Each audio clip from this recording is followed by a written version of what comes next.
Welcome to the post-match press conference. We'll begin with a round of questions in the room. Okay, I think we're going to start with Lawrence. Go ahead, Lawrence. Owen, what can you tell us about Jason Roy's injury? That it's his calf. It obviously didn't look great, and we'll wait until tomorrow to see what his movement is like. Probably send him for a scan and then go from there. Apart from that, can't tell you much. I mean, do you fear that his tournament's over, or is it too early to say that? It's difficult to assume. Obviously, we're all hopeful that he comes through in some manner, or there's some remedy to get him through one, if not two games. But we need to do what's best for Jason ultimately, and then the team. And so, just one more from me. Have you had a chance yet to think about how the team might be reconfigured if he can't make the semi? No, I haven't. No, that's the easiest way to put it. I haven't. Sorry. Yeah. Go ahead, Dean. Dean Wilson. Sorry to labour the point, but could you just speak about what a blow that might be if it were to be the end for Jason? Because we've seen with 2019 and just what an integral part of the team he is. Just how important is he to you? Yeah, he's unbelievably important. He's a guy who epitomises everything that we are about in the changing room and the way that we play. You see how commanding he is at the top of the order, in not only in T20 cricket but 50 over cricket as well. Obviously, two different partners in the two formats. But yeah, he's as close as we get to surmising how the changing room should play. And in terms of the game, how do you view it? Obviously, you got close, but from the outside, it probably looked like you weren't quite at your best with the ball or with the bat. I mean, how are you kind of viewing it? Yeah, I think that's fair. Here, we're not going to be at our best every game, but we do need to find ways to win. I think in the field, actually, we weren't as intense as we have been in previous games.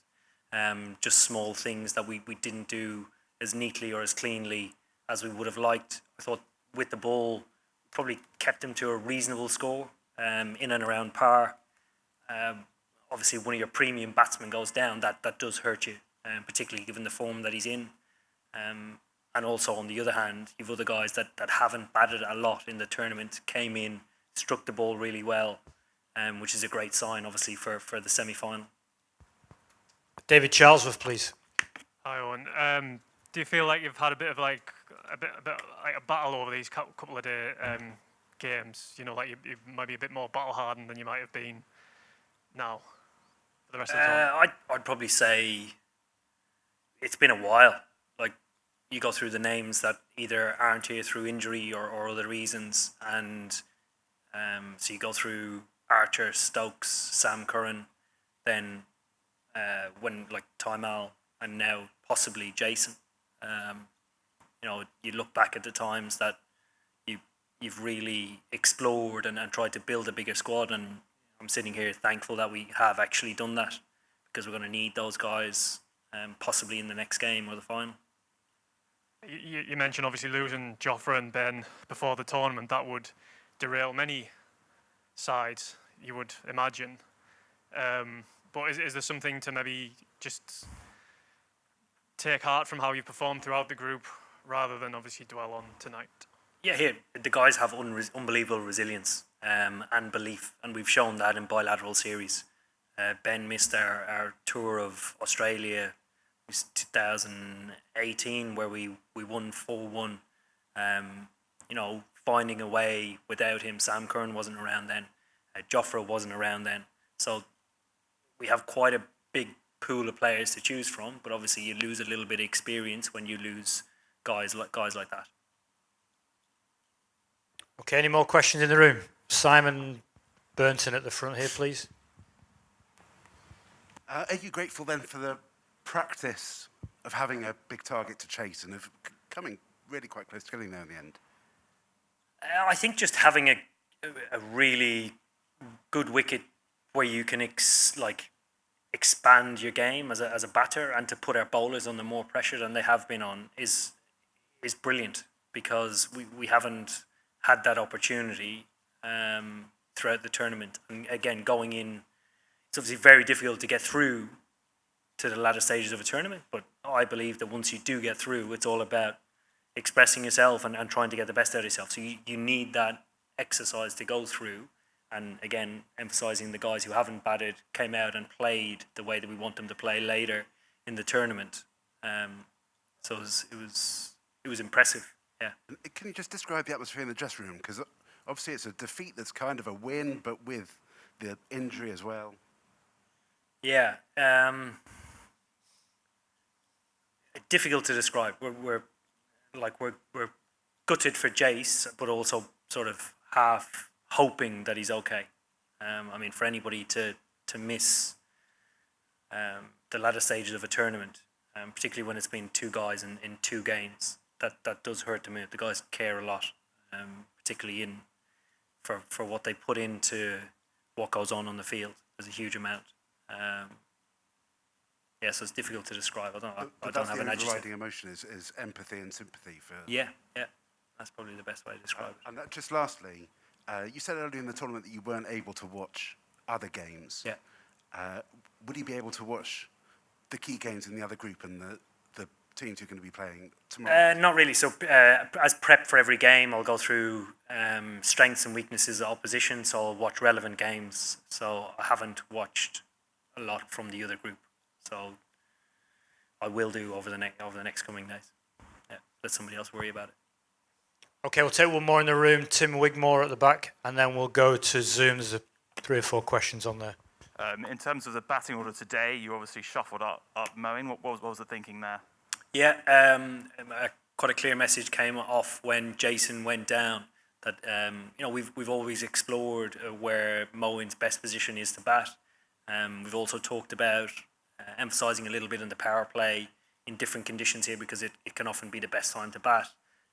Josh sent a message off saying that Moeen could be a good option for possibly the last over the power play, but also the kick on past that. And we wanted to continue right, left hand as we went. And then we just stuck with David where he was, and then Liam, considering that he hadn't batted a lot in the tournament. Thanks. And if Jason is out, is bringing in another kind of bowling option in his place a possibility? Or would it be like for like with a batter coming in? I'd say batter. Yeah, I can't imagine bringing in a bowler. Yeah. We've plenty of bowling in the squad. We're going to have to go to Zoom because I know South Africa want to come in, so apologies. Let's go to Will McPherson on Zoom, and then we'll go to Arkham after that. Go ahead, Will. Hi, Eoin. You obviously, we discussed yesterday how Tamal, you lost your left arm angle by bringing Woody in, but you kept your pace, obviously. I just wondered how you felt your kind of remodelled bowling attack went today. Yeah, I thought they went well. Obviously, Mark playing in his first game of the tournament, it's great to get him a run out. Unfortunate that David missed out. He's been in contention now pretty much every game, and depending on what wicket we've turned up and looked at and assessed, we've made a call accordingly. So close call between those two today, but I thought Woody had a really good turnout. Collectively, I actually thought they were good. It's difficult dealing with a short side and a better wicket to bat on, but I thought the guys did reasonably well. Probably weren't at our best, but we were okay. So did you think 189 was kind of an okay score to have conceded? Yeah, absolutely. Like I mentioned previously, when one of your premium batsmen go down and you go into the last over needing 14, you're in a pretty strong position. A short side still one side. There's still certainly belief there. Okay, we're running out of time, but we'll take one question each from Arkham, Shubham Madan and Salman Khan to finish off. So over to Arkham, please. Morgan, how do you feel after an end to your unbeaten run, especially when your next game is a semi-final? Feel pretty good. Some of the hardest parts of the tournament or tournaments that I've played in the past have been group stage games. It's very difficult to qualify. You look at the table, the way it finished. A lot of teams finishing, having only lost one game and sides going through a net run rate really does show the strength within that particular group. So very happy that we're through to the semi-final. Okay, let's go to Salman Khan, please. Yeah. Hi, Captain Morgan. My question is to you is that how you keep yourself calm and composed even at the tough situations? Like how you are positive always. You say, how am I positive on this? Can you just repeat that again, please, Shubham? The last bit of the question, please. Oh. Yeah. I think I'm a very lucky man. I've always had a lot of luck on my side. Yeah, it's like we've a lot of experience on the field, so it's quite easy to stay calm in different situations with guys who like slowing the game down, taking the moment in, peeling the emotion back, and making a logical decision. So. Okay, I think we're done. Thank you very much, everyone. Cheers. Thank you, guys.